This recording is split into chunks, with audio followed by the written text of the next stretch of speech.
Rencana pemerintah pusat akan melakukan pemotongan gaji karyawan sebesar 2,5% tabungan perumahan rakyat. Menurut pengamat ekonomi Sumsel, masih perlu dilakukan kajian agar tidak membebani.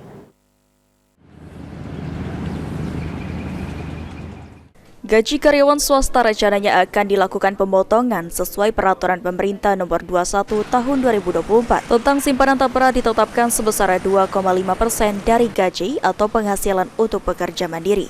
Pengamat ekonomi Muhammad Ihsan Hajri mengatakan, tapera sendiri dinilai cocok sebagai tabungan jangka panjang, akan tetapi masih perlu dilakukan kajian agar tidak membebani para karyawan khususnya masyarakat memiliki kebutuhan jangka pendek.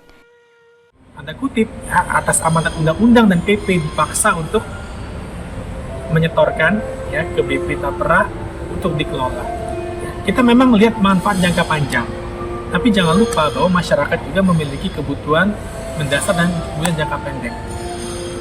Kita perlu juga membuat sosialisasi atau forum diskusi.